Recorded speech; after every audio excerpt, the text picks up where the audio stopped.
علیکم میرے پیارے پیارے ریڈرز، امید کرتی ہوں آپ سب خیریت سے ہوں گے۔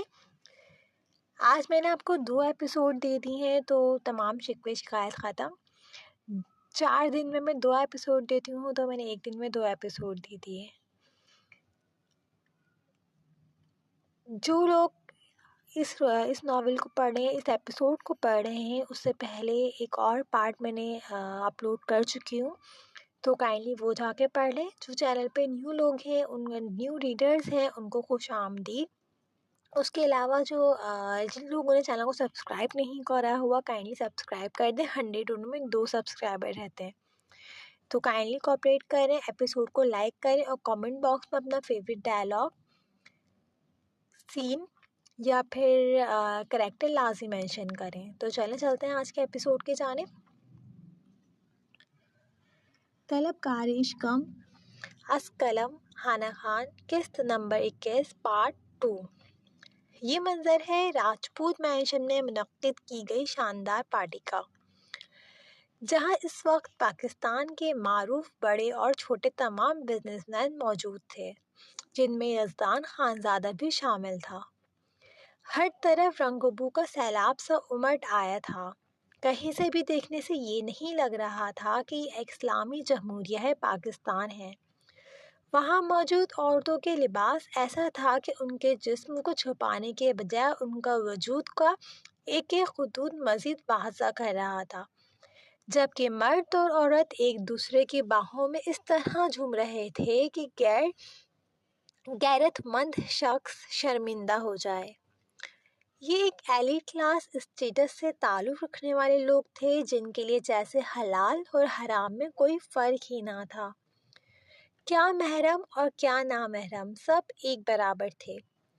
مرد حضرات بھی بے غیرتوں کی طرح اپنی بیویوں اور بیٹیوں کو اپنے وجودوں کی نمائش کروانے پر بھی یوں وہاں موجود تھے جیسے یہ ان کے لیے ایک اعزاز کی بات ہو۔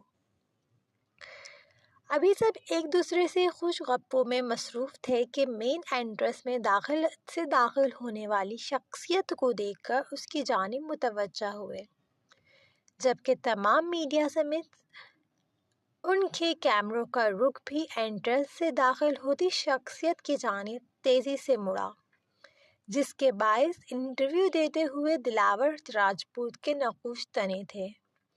اسے اندازہ نہیں تھا کہ وہ آ جائے گا، بلکہ ان 6 مہینوں میں وہ سب کچھ ہی غیر متوقع کر رہا تھا۔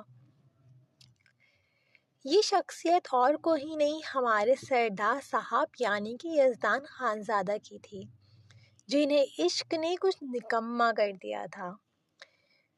جو یزدان خانزادہ کبھی کسی پارٹی میں شرکت نہیں کرتا تھا، بلکہ اس کی منتیں کی جاتی تھیں کہ وہ ایز اے چیف گیسٹ شرکت کر لے، مگر اب وہ ہر اس جگہ پایا جاتا تھا جہاں سے اسے یہ خبر ملے کہ آئلہ بخش بھی وہاں انوائٹڈ ہے۔ اور ہمیشہ کی طرح آج بھی ایسا ہی ہوا تھا کہ یزدان خانزادہ دلاور راجپوت کی پارٹی میں مجبوراً موجود تھا۔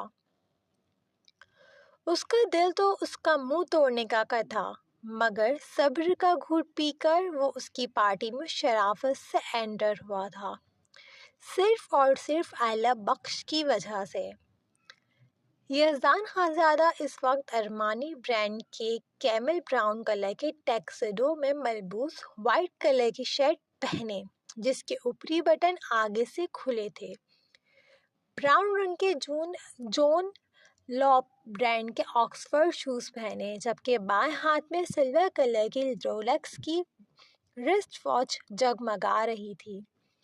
یزدان خانزادہ کو انٹر ہوتے دیکھ اس کو میڈیا کے لوگوں نے بری طرح گھیر لیا تھا، جبکہ ہر ایک نظر اس وجاہت سے مالا مال شخص کو سراہ رہی تھی، جبکہ یزدان کی سرمئی آنکھیں تو بس اپنی حسین جادوگرنی پر ٹکی تھیں، جو کچھ دور ہی بلیک کلر کی فل سلیوز پیروں تک چفتی گاؤن میں ملبوس اپنی کرلی چاکلیٹ براؤن بالوں کو اسٹریٹ کیے ہوئے، اپنی پرکشش سحر انگیز چاکلیٹ براؤن آنکھوں میں سیاہ کاجل کی گہری لکیر کھینچے، قدرتی گلابی ہونٹوں پر اس وقت شائنی لپ گلوس اپنے خوبصورت سے چہرے کو لائٹ سے میک اپ سے سجائے بے انتہا دلکش لگ رہی تھی، جبکہ ناک میں پہنی ہوئی چمکتی ہوئی ڈائمنڈ نوز پن اس کے حسن میں ہمیشہ کی طرح چار چاند لگا رہی تھی۔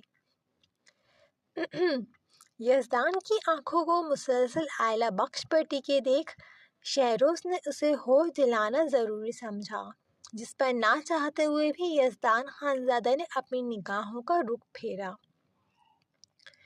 میڈیا کے لوگوں سے فارغ ہو کر یزدان خانزادہ کے مضبوط قدموں کا رخ آئلہ کی ہی جانب تھا کہ اس کے اچانک سے اپنے سامنے دلاور راجپوت کو آتے دیکھ یزدان خانزادہ کو رکنا پڑا۔ یہ میری گنہگار آنکھیں کیا دیکھ رہی ہیں؟ یزدان خانزادہ اور مجھ غریب کے گھر، کہیں میں خوشی سے مر نہ جاؤں، دلاور نے ڈرامائی انداز میں کچھ طنزیہ لہجے میں کہتے اپنی کچھ دیر پہلے ہوئی بے عزتی کا بدلہ نکالنا چاہا، جو کچھ دیر پہلے میڈیا نے کی تھی۔ دلاور کی بات پر یزدان خانزادہ کے ہونٹوں پر طنزیہ مسکراہٹ بکھری۔ آنکھیں تو واقعی گنہگار ہیں تمہاری، اور رہی بات مرنے کی تو بابا تم میرے راستے میں آ رہے ہو، سچ میں مارے ہی نہ جاؤ بھائی، بی کیئرفل۔ یزدان نے اپنی آنکھوں کو مغرورانہ انداز میں گھماتے ہوئے دلاور کے کندھوں سے نادیدہ گرد جھاڑ کر اسے بہت کچھ جتانے کی کوشش کی، جس پر دلاور نے اپنے لب بیچے، جبکہ یزدان نے دوبارہ سے اپنے بے اختیار قدموں کا رخ آئلہ کی جانب کیا تھا، جو اس کو دیکھتے ہی اپنی نظروں کا زاویہ بدل گئی تھی، ہمیشہ کی طرح۔ کیسی ہیں آپ آئلہ بخش؟ آئلہ کے قریب جاتے ہی اس سے کچھ فاصلے پر رک کر یزدان نے اسے دھیمے لہجے میں مخاطب کیا۔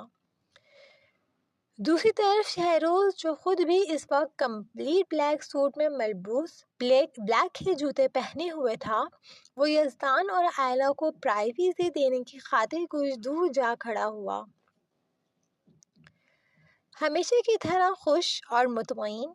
آپ سنائیں، آپ کیسے ہیں مسٹر یزدان خانزادہ؟ آئلہ نے یزدان کی خیریت پوچھنے پر بے تاثر مگر ون سائیڈڈ مسکراہٹ کے ساتھ اپنی خیریت بتا کر اس کی خیریت دریافت کی۔ ہمیشہ کی طرح ادھورا اور نامکمل، یزدان نے شکستہ لہجے میں ندامت سے کہا۔ اوہ، جان کر افسوس ہوا، مگر انسان کے اپنے اعمال بھی ہوتے ہیں جو اسے سکون سے جینے نہیں دیتے ہیں، ہے نا مسٹر خانزادہ؟ آئلہ نے طنزیہ لہجے میں بناوٹی فکریہ لہجے میں بناتے ہوئے کہا۔ آئلہ کے طنزیہ لہجے پر یزدان نے اس کی جانب منت بھری نظروں سے دیکھا۔ آپ کتنا بدل گئی ہیں آئلہ، آپ ایسی تو نہیں تھی، یزدان نے دھیمے لہجے میں آئلہ سے کہا۔ ہاں ہاں ہاں، وقت کے ساتھ ساتھ انسان بدل جاتا ہے، کبھی وقت بدل دیتا ہے، کبھی حالات، اور کبھی دھوکے باز انسان کا دیا جانے والا دھوکہ۔ آئلہ کے طنزیہ جواب پر یزدان نے اپنے لب بیچے۔ میں آپ سے بات کرنا چاہتا ہوں، میں آپ کو سب کچھ ایکسپلین کرنا چاہتا ہوں، کر سکتا ہوں آئلہ، آپ پلیز تحمل سے مجھے صرف ایک بار سن لیں۔ یزدان نے منت بھرے لہجے میں کہا۔ اسے یہ عورت بہت عزیز تھی، وہ اسے چاہ کر بھی نہیں کھو سکتا تھا۔ یزدان کی بات پر آئلہ تلخی سے کہہ کر لگا اٹھی، جس کے باعث آس پاس کے لوگ بھی ان کی جانب متوجہ ہوئے۔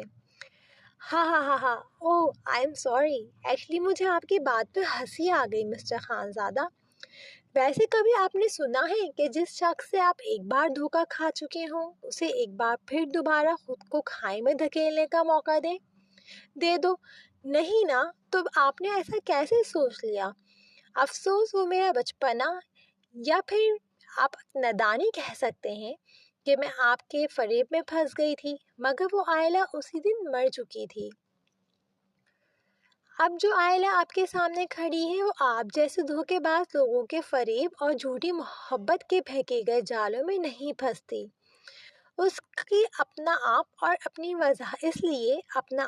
اپنی وضاحتیں اپنے پاس رکھیں۔ میں چلتی ہوں، اب آپ سے ملاقات خان حویلی میں ہوگی، اللہ حافظ۔ آئلہ بخش جو آج جان پوچھ کر اس پارٹی میں آئی تھی کیونکہ وہ جانتی تھی یزدان خانزادہ ان 6 مہینوں میں ہر اس جگہ پایا جاتا تھا جہاں آئلہ کے آنے کے چانسز ہوں، مگر آئلہ بخش جان پوچھ کر یزدان خانزادہ کے پہنچ جانے کے بعد اپنا پلان کینسل کر دیتی تھی۔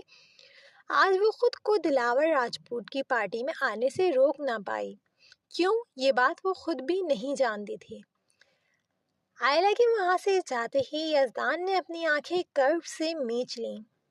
اتنی ملاقاتوں میں آج پہلی بار آئلہ بخش نے اسے مخاطب کیا بھی تو کیا، اس کی سچی محبت اور عشق کو فریب اور جھوٹا کہہ کر اس کے منہ پہ مار گئی۔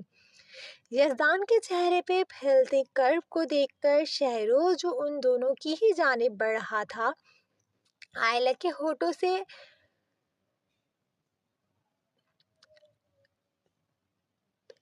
کہے ہوئے آخری الفاظوں پر ٹھٹک کر رکا، جبکہ دوسری طرف آئلہ بخش دلاور راجپوت کی آوازوں کو اگنور کرتے راجپوت مینشن سے تیزی سے نکلتے چلی گئی۔ دانی ان کی آخری بات کا کیا مطلب؟ وہ کیوں خان حویلی میں ملنے کا کہہ کر گئی ہیں؟ یزدان خانزادہ جو اپنی نم سرمئی آنکھیں راجپوت مینشن کے داخلی دروازے سے غائب ہوتی آئلہ کی پشت پر گاڑے ہوا تھا، فوراً سے چونکا اور سوالے نظروں سے شہروز کی جانب دیکھا، اور پھر وہ بھی شہروز کے ساتھ راجپوت مینشن سے نکلتا چلے گیا، جس کے لیے وہ یہاں آیا تھا۔ جب وہی جا چکی تھی تو اب یہاں رکنے کا بھلا کہاں کوئی جواز بنتا تھا۔ اس وقت آئلہ بخش اپنے روم میں کل سوات نکلنے کی تیاری کر رہی تھی۔ ہارون صاحب کو اس نے بول دیا تھا کہ وہ ایک کیس کے سلسلے میں آؤٹ آف سٹی جا رہی ہے، جس پر اسے بآسانی اجازت مل چکی تھی، کیونکہ یہ پہلی بار نہیں تھا جب وہ کیس کے سلسلے میں کسی دوسرے شہر جا رہی ہو۔ اس وقت وہ ڈارک براؤن نائٹ ڈریس میں اپنے بالوں کا میسی سا جوڑا بنائے تیزی سے اپنی پیکنگ میں مصروف تھی، جبکہ دماغ کے دریچوں پر اس وقت حارث صاحب کی باتیں گونج رہی تھیں۔ حارث صاحب اس کے لیے ایک محسن تھے، اگر وہ نہ ہوتے تو شاید آئلہ ابھی تک اس دنیا فانی سے کوچ کر چکی ہوتی۔ 3 سال پہلے اس خطرناک ایکسیڈنٹ کے بعد اسے بروقت ہاسپٹل پہنچانے والے وہی تھے۔ اس دن کے بعد سے وہ سائے کی طرح ہمیشہ آئلہ کے آس پاس ہی پائے جاتے تھے، یا پھر بہت پہلے سے؟ یہ بات آئلہ کو بعد میں پتہ چلی تھی۔ 3 سال پہلے ہوئے اس خطرناک ایکسیڈنٹ کے بعد حارث احمد نے ہی اسے بروقت ہسپتال پہنچا کر سارہ کو کال کی تھی، لیکن خون زیادہ بہنے اور کافی زیادہ گہری چوٹوں کی وجہ سے آئلہ مسلسل بے ہوش رہی۔ بابا کال کے کلباسی کھانے کی وجہ سے آئلہ کے سر پر گہری چوٹ آئی تھی، جس کے باعث وہ کوما میں جا چکی تھی۔ وہ حارث صاحب ہی تھے جنہوں نے اپنے کانٹیکٹس کا استعمال کرتے ہوئے آئلہ کو بروقت لندن کے ایک جانے مانے ہسپتال میں موو کروا دیا تھا، کیونکہ انہیں لگتا تھا کہ ایکسیڈنٹ بھی ایک سوچی سمجھی سازش کا حصہ ہے، جبکہ بخش صاحب کو من گھڑت کہانی سنانے والی سارہ تھی۔ اس نے بخش صاحب کو کیا کیا کہا تھا وہ سب آئلہ کو اب تک نہیں پتا تھا، یا یہ کہنا بہتر ہوگا کہ اس نے کبھی جاننے کی کوشش ہی نہیں کی۔ 1 سال بعد جا کر جب آئلہ کو ہوش آیا تو پتہ چلا کہ اس ایکسیڈنٹ میں ایک شیشہ ٹوٹ کر آئلہ کے پیٹ میں گہرائی سے ضبط ہوا تھا، اور مسلسل کافی دیر تک جسم میں موجود رہنے کی وجہ سے وہ آئلہ کے جسم کو اندرونی طور پر زیادہ نقصان پہنچا چکا تھا، جس کے باعث وہ ماں بننے کی صلاحیت سے محروم ہو چکی تھی، اور یہ بات بھی اسے 1 سال بعد معلوم ہوئی۔ اسے وہ دن بھی بہت اچھے سے یاد تھا جب اس نے جھولیاں پھیلا پھیلا کر رو رو کر یزدان خانزادہ کو بد دعائیں دی تھیں۔ یزدان خانزادہ، اللہ کرے تم مر جاؤ، تم پانی مانگو تمہیں پانی نہ ملے، تم محبت کے لیے ترسو تمہیں محبت نہ ملے، تم بے وفا ہو تمہیں تمہاری ہم سفر بھی بے وفا ملے۔ جس طرح آج میں ماں بننے کی صلاحیت سے محروم ہوئی ہوں، اللہ کرے تم بھی اولاد کے لیے ترسو، تم برباد ہو جاؤ، یزدان خانزادہ تمہارا دل برباد ہو جائے، تم مر جاؤ، اللہ کرے تم مر جاؤ۔ اس دن آئلہ آخری بار چیخ چیخ کر روئی تھی، اپنے محبوب کی بے وفائی پر، دھوکہ بازی پر، اپنے اجڑتے دل کی دنیا پر، اپنے ویران اور کھوکھلے وجود پر۔ اس کے بعد اس نے خود کو پتھر کا کر لیا تھا۔ اپنی بددعاؤں کی آوازیں آج بھی آئلہ کو اپنے دماغ میں گونجتی محسوس ہوتی تھیں، جس کے باعث آئلہ کا وجود کپ کپا اٹھتا تھا۔ اس دن کے بعد آئلہ نے ہر نماز میں، ہر دعا میں اپنی ان بددعاؤں کی معافی مانگی تھی۔ وہ ہرگز نہیں چاہتی تھی جو اس کے ساتھ ہوا وہ غلطی سے بھی کسی اور کے ساتھ ہو۔ اس کے پاس اسے سنبھالنے کے لیے مخلص رشتے تھے، اور پھر آئلہ کی نظر میں یہ اس کی سزا تھی، کیونکہ اس نے اپنے محرم کی امانت میں خیانت کی تھی۔ اس کو اچھے سے یاد تھا کہ ایک بار بچپن میں اس کی دوست کی والدہ نے اسے اور اس کی دوست کو سمجھاتے ہوئے کہا تھا کہ کبھی بھی نامحرم کے میٹھے لہجے اور باتوں کا یقین مت کرنا، اللہ ناراض ہوتے ہیں۔ ہم عورتیں اپنے محرم کی امانت ہوتی ہیں، ہمیں ایک خاص شخص کی پسلی سے بنایا گیا ہے اور ہمیں اسی کا ہونا ہے۔ اور آئلہ کی نظر میں اس نے یزدان خانزادہ کی باتوں اور وعدوں میں آ کر اپنے محرم کی امانت میں خیانت کی تھی۔ وہ اس کا دل اور اس کی روح اپنے محرم کی امانت تھی جس میں وہ خیانت کر چکی تھی، جس کے باعث اسے یہ سزا ملی تھی۔ پھر 3 مہینے بعد اس کی ملاقات حارث صاحب سے ہوئی۔ انہی کی انتھک محنت اور حوصلے کی بدولت آئلہ اس مقام تک پہنچی تھی۔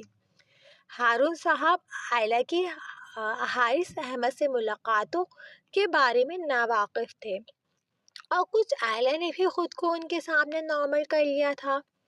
وہ نہیں چاہتی تھی کہ اس کی وجہ سے اس کے بابا کو تکلیف پہنچے۔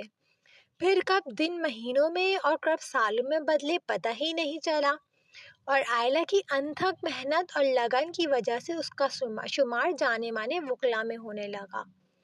اور پھر اس نے واپس آنے کی ٹھانی، جہاں اس کی ملاقات اسی ستمبر سے ہوئی، یعنی کہ پورے 2.5 سال بعد۔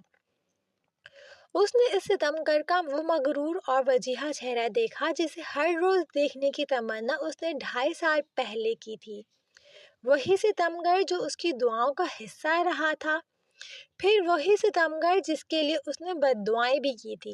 لیکن یہ کیا، اس ستمگر کی سرمئی آنکھوں کی چمک کی جگہ ایک عجیب سی ویرانیت نے لے لی تھی، جسے فی الحال آئلہ سمجھنے سے قاصر تھی، اور اب وہ سمجھنا بھی نہیں چاہتی تھی۔